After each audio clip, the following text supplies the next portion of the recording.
bokova je full zabavno, jako je ritmično i imaš puno veću slobodu pokreta nego recimo kad vrtiš huk oko struka. Ono što je potrebno za početak je osvijestiti što zapravo trebaš raditi sa zdjelicom da bi mogao vrtiti huk oko bokova.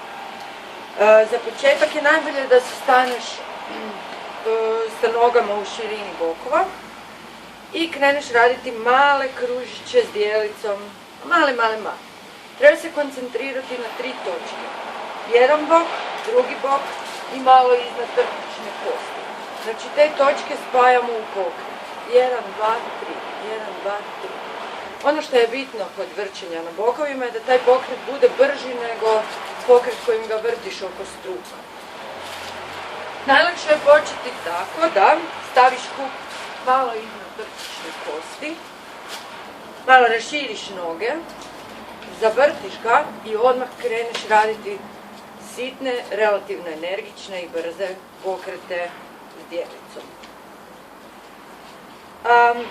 Ono što se dešava najčešće u početku je da ili prejako lupaš jednom od prednjih točaka, ovisno na koju stranu vrtiš, i huk se vraća na struk, ili da previše lupaš stražnjom točkom i da huk pada na pod. Ono što se također dešava dosta često u početku je da ne vrtiš dovoljno brzo i da huk krene padati. Znači, treba naći ravnotežu između sve 3 točke, vrtiti nekako konstantno, odnosno jednakom jačinom i brzinom i probati smiriti ukoliko jedna strana lupa jače.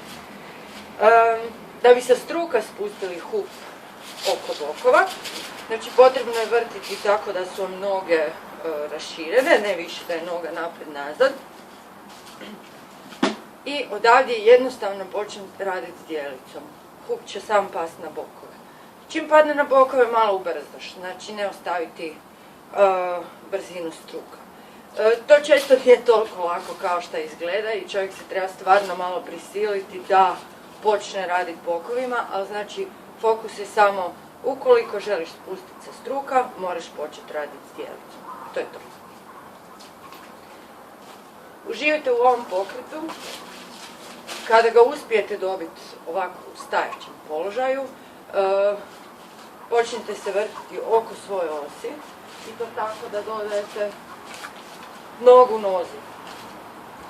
Jedna noga, druga noga. Jedna noga, druga.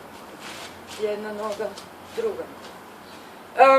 S vremenom će vam taj pokret postati skroz prirodan i moći ćete raditi svašta. Uživajte i ako imate kakva pitanja, pišite nam na happyhoop@gmail.com.